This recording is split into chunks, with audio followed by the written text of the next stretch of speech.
जंग के 22वें दिन ईरान की बहुत बड़ी वार्निंग। आईआरजीसी ने ट्रंप और नेतन्याहू को चेतावनी दी है। आईआरजीसी ने कहा है सद्दाम जैसा होगा दोनों का हाल। आईआरजीसी ने कहा है जंग हमारे लिए जीत है या फिर शहादत, तो सद्दाम हुसैन वाला हाल होगा। आपको याद होगा कि इराक के पूर्व राष्ट्रपति सद्दाम हुसैन, जिन पर आरोप लगा था और उसके बाद उनको सजा सुनाई गई थी विरोधियों की हत्या करने को लेकर और फिर फांसी दी गई थी। तो देखिए ईरान का टारगेट फाइनल है, ट्रंप और नेतन्याहू का सद्दाम वाला अंजाम। क्या जो कसम है वो अब ईरान ने खा ली है, क्योंकि सद्दाम हुसैन को जिस तरह से फांसी पर लटकाकर मारा गया था, क्या ईरान यही चाहता है? आईआरजीसी ने क्या कहा है? ट्रंप और नेतन्याहू का सद्दाम जैसा हश्र होगा।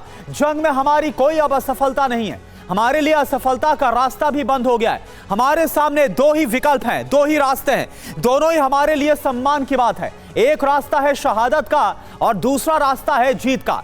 दोनों ही रास्ते हमारे लिए जीत के होंगे। आईआरजीसी ने यह बयान क्यों दिया है, यह भी आप समझिए। हिट लिस्ट में है टॉप पर ट्रंप और नेतन्याहू। युद्ध में हार की संभावना को नकार रहे हैं।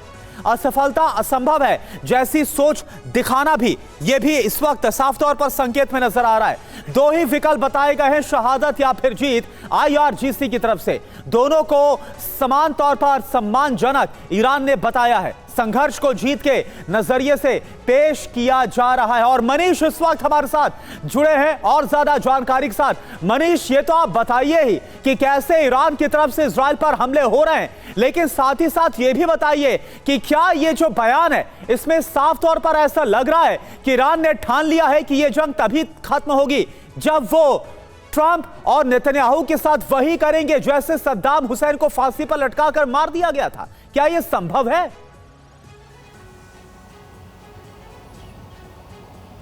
देखिए, आईआरजीसी के ये बयान बॉलीवुड के फिल्मों में डायलॉग लिखने भर के ही काम आ सकते हैं। बिल्कुल, व्यवहारिक बात अलग है। जो व्यक्ति बयान दे रहा है आईआरजीसी की तरफ से, इस बात की गारंटी नहीं है कि अगले दिन का सूरज वो देख पाएगा, क्योंकि हो यही रहा है कि पहले जंग के पहले दिन से जिस तरीके से अमेरिका और इजराइल के एयर स्ट्राइक में लगातार आईआरजीसी की लीडरशिप ख़त्म होती जा रही है। इससे ठीक पहले जिन्होंने बयान दिया, इससे ठीक पहले कल जो है सो आईआरजीसी के प्रवक्ता मारे गए थे। अब इनका नंबर है, इन्होंने उनको रिप्लेस किया है।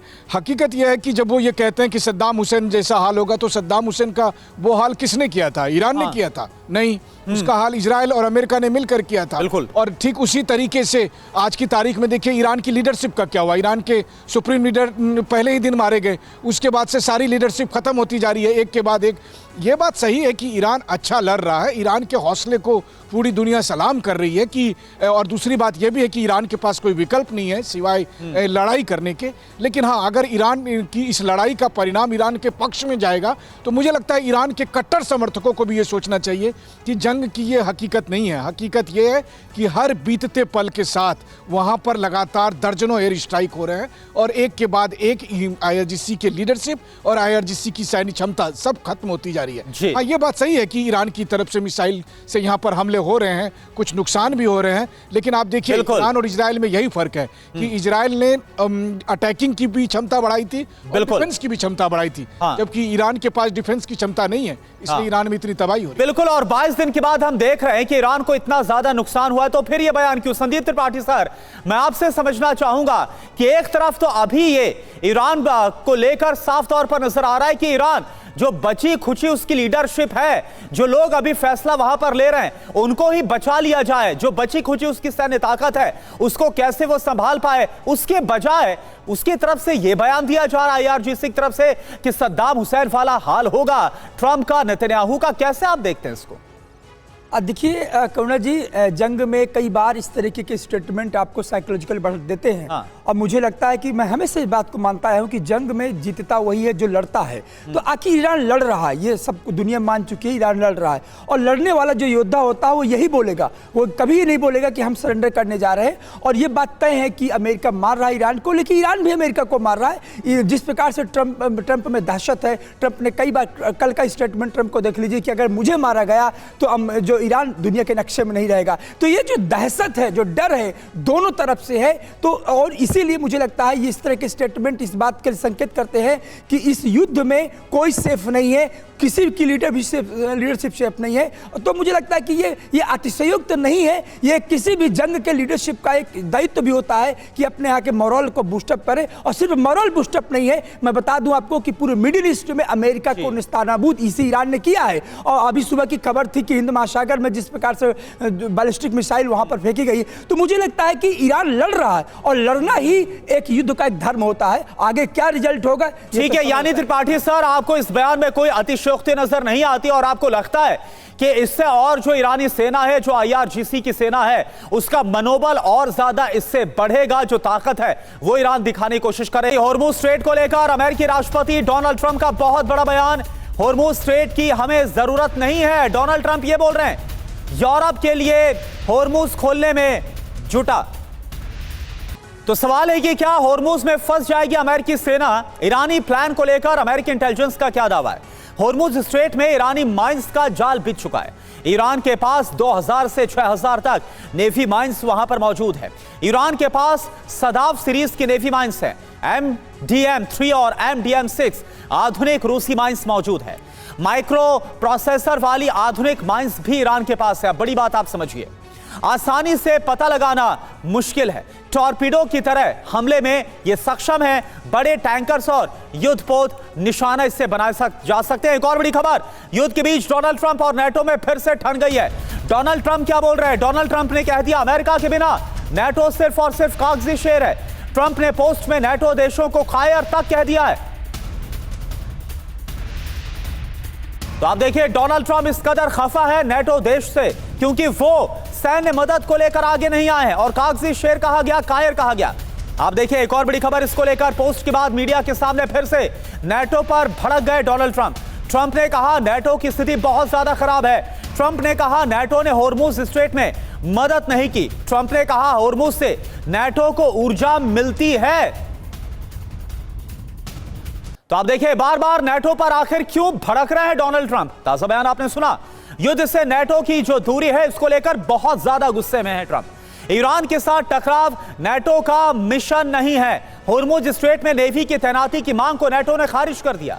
यूरोपीय देश ईरान पर सैन्य अभियान से बिल्कुल असहमत है। यूरोपीय देशों ने अरब संकट में भूमिका अपनी सीमित रखी हुई है।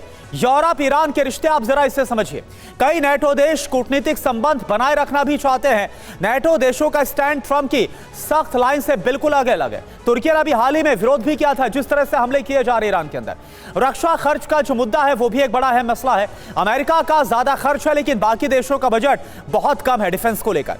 तेल की कीमतों पर तकरार लगातार छिड़ी है। बढ़ती कीमतों की शिकायत कर रहे हैं नेटो के देश। तो ये कुल मिलाकर जो हाल है वो नजर आ रहा है। Major general VK Datta sir, ये वही डोनाल्ड ट्रंप है जो पहले सुरक्षा गारंटी हॉर्मुज पर दे रहे थे। अब खफा इस बात को लेकर है कि नेटो देश आए नहीं। क्या ये बतला रहा है कि सैन्य तौर पर जो ताकत है हॉर्मुज में कम हुई है अमेरिका की? देखिए ऐसा है कि नेटो वाले बिल्कुल प्ले सेफ कर रहे हैं। एक बड़ी पुरानी कहावत है, prudence is better part of valour. अभी नेटो के जितने मुल्क हैं यूरोपियन यूनियन के, उनकी पूरी ऊर्जा की रिक्वायरमेंट यहाँ से आती थी या रूस से आती थी। रूस वाला तो इन्होंने सारी पाइपलाइनों का बेड़ा गर्क कर दिया, वहाँ से अभी नहीं आ रहा। तो अगर नेटो की कंट्री जो खास करके यूरोपियन कंट्रीज़ हैं जो यहाँ के तेल के ऊपर और गैस के ऊपर निर्भर हैं, वो क्यों दुश्मनी बढ़ाएंगे ईरान के साथ? तो वो चाहेंगे कि अपने आप को इस जंग से अलग रखें क्योंकि जंग उनसे पूछे बिना शुरू की गई थी। तो दूसरी बात यह है कि हम अभी एक सुपरफिशियल रिस्पांस देख रहे हैं। इस जंग की शुरुआत हुई थी 7 अक्टूबर 2023 में जब हमास ने हमला किया था इसराइल के ऊपर। और उस समय में हमने बोला था इस पूरे प्रचलन का सरगना ईरान है और इसराइल जरूर एक न एक दिन ईरान से बदला लेगा। तो ये आज वो दिन आ रखा है जब इसराइल ने ईरान से वो बदला लिया जो 7 अक्टूबर का हमला हुआ था इसराइल के ऊपर। और उसके बाद उन्होंने आस्ते आस्ते हमास, हिजबुल्लाह, हूती पे करते करते अब ईरान की गर्दन पकड़ी है। ये जरूर है ईरान दिलेरी से लड़ रहा है, उनकी रिसोर्सेज हैं, मिसाइल्स हैं, लेकिन शुरुआत ईरान ने करी थी। अगर 7 अक्टूबर का हमला नहीं होता 2023 में, ये मंजर आज ईरान को नहीं देखना पड़ता।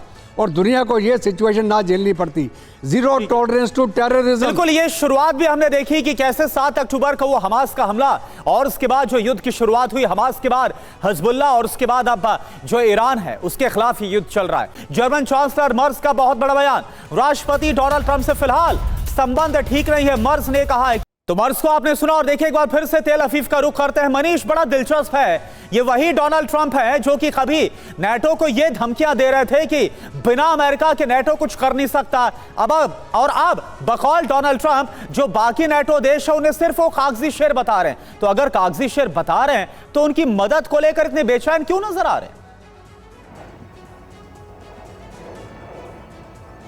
देखिए, यही बात है जो ट्रंप समझ नहीं पाए कि अमेरिका की अब तक की सबसे बड़ी ताकत उसकी सेना नहीं थी, बल्कि उसके साथ जो सहयोगी देश खड़े होकर उस जंग को लेजिटिमेसी देते थे वही उनकी सबसे बड़ी ताकत थी। लेकिन ट्रंप ने इसे नज़रअंदाज किया। ट्रंप एक व्यापारी के तौर पर उसे नफ़ा नुकसान के तौर पर देख रहे थे कि अमेरिका ने इतना पैसा लगाया, यूरोपीय देश या नाटो के देश कितना उसमें से पैसा लगा रहे हैं। लेकिन वो ये नहीं समझ पाए कि क्यों नाटो के देश अमेरिका के जंग को इराक में, अफगानिस्तान में, सीरिया में, कोसोवो में हर जगह पर जस्टिफाई करते हुए दिखे थे।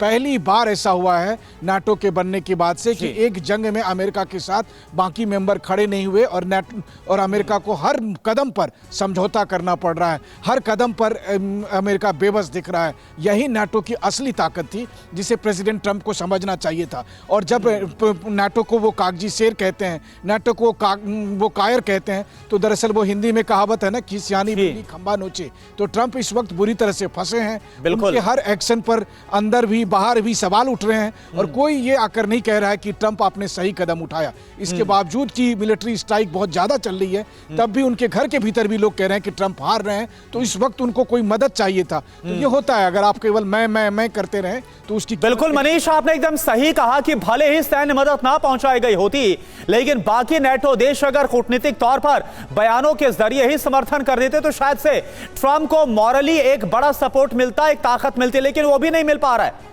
एक और बड़ी खबर, ईरान ने कद्र और इमाद मिसाइल को दागा है। इजराइल के शहरों को निशाना बनाया गया। 1700 किलोमीटर से अधिक की मारक क्षमता वाली ये मिसाइलें, कद्र और इमाद मिसाइलें, तस्वीरें आप देख पा रहे हैं। और एक और बड़ी खबर, अमेरिका ने ईरान के सैन्य ठिकानों पर फिर से हमला किया। सैन्य ठिकानों को तबाह किए जाने की ताजा तस्वीरें भी सामने आई हैं। सैटेलाइट तस्वीरों में दिखे कई घातक हमले, ईरान की सैन्य क्षमता कम करने की कोशिश। और एक और बड़ी खबर, अमेरिकी सेंट्रल कमांड के प्रवक्ता कैप्टन टिम हॉकिंस ने जारी किया बयान। ईरान युद्ध में अभी तक 232 सैनिक घायल, 13 अमेरिकी सैनिक युद्ध में मारे गए। एक और बड़ी खबर, ट्रंप की नाराजगी के बाद नाटो ने बदली है रणनीति। पहली बार नाटो ने अपनी तैनाती में बदलाव किया है। इराक मिशन पर सुरक्षा हालात को देखते हुए फैसला, इराक से सभी नाटो कर्मियों को यूरोप शिफ्ट किया गया। और जंग के 22वें दिन इराकची का ट्रंप पर हमला, इराकची ने ट्रंप को वियतनाम की याद दिलाई। इराकची ने कहा नुकसान के बावजूद जीत का दावा किया गया।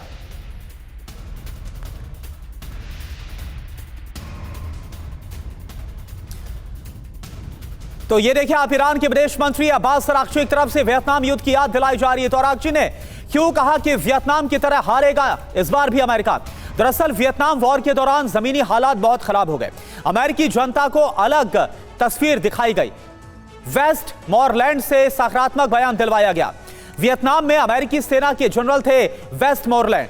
और डीके पांडे सर इस वक्त हमारे साथ जुड़े हुए हैं। डीके पांडे सर, क्या वाकई में अब्बास अरागची का यह बयान, इसमें आपको कोई ठोस आधार नजर आता है? क्योंकि अगर हम देखें, अगर ईरान के अंदर बूट्स ऑन ग्राउंड उतारे जाते अमेरिका की तरफ से, तो वो तो बहुत ज्यादा चैलेंजिंग होगा। देखिए, कई सारे समीकरण जो हैं वो इसमें बने और बिगड़े, और कूटनीतिक और जहाँ तक सैन्य समीकरणों का सवाल है, निश्चित रूप से अमेरिका की बादशाहत पर जो अटैक किया गया है, आक्रमण किया ईरान ने, वो काबिल तारीफ कहा जाएगा। क्योंकि अमेरिका, देखिए, जब से युद्ध शुरू हुआ 21 दिन पूरे हो चुके हैं, 22वें दिन में हैं, और जो डोनाल्ड ट्रंप कभी वो मेरे ख्याल से चैन की नींद नहीं सो पाए। क्योंकि जिस देश के 16 जहाज जो है वो प्रभावित हुए हों, उनके 11 ड्रोन्स जो है वो टारगेटेड हुए हों, और जो नेवल शिप्स हैं, वो वॉरशिप्स हैं, वो उनको पीछे हटने मजबूर होना पड़ा हो, वो कैसे जीत का दावा कर सकता है? लेकिन साथ में जो ईरान की तरफ से कहा जा रहा है कि हम असफल नहीं होंगे, अरे आप बोलिए हम सफल होंगे, आप सफल होंगे क्यों नहीं बोल पा रहे हैं? वो बताता है साफ कि जो सुप्रीमेसी है, सैन्य सुप्रीमेसी है अमेरिका की, वो और इजराइल के साथ, निश्चित रूप से वो काफी उसमें बीच में अनुपात है, बहुत डिफरेंस है। अब बात यह है कि क्या जो उद्देश्य थे अमेरिका के, क्या उनको हासिल करने में वो कामयाब रहा? ठीक है। निश्चित रूप से जो कूटनीतिक उद्देश्य हैं अब जो परिवर्तित हो रहे हैं नाटो के परिदृश्य में, निश्चित रूप से वो उनके लिए और समस्या का कारण है, क्योंकि उनके सभी साथी उससे दूर हो गए हैं। क्योंकि ट्रंप ने हमेशा उनको जो है साथ लेने का नहीं प्रयास किया और उनको दूरी बनाए रखी। नाटो पर सभी देशों को कहा गया 5% आप बजट बढ़ाइए, साथ में ग्रीनलैंड के मामला आया, टैरिफ आया, सबसे जो चोट की बिल्कुल। तो ट्रंप ने यह कहा खाड़ी देशों से कि ईरान के खिलाफ वो सैन्य कार्रवाई करे, ऐसा हुआ नहीं। ये कहा नेटो से कि वो साथ आए, वो नहीं आ रहे हैं। अब एक तरह से अलग थलग पड़ते हुए ट्रंप नजर आ रहे।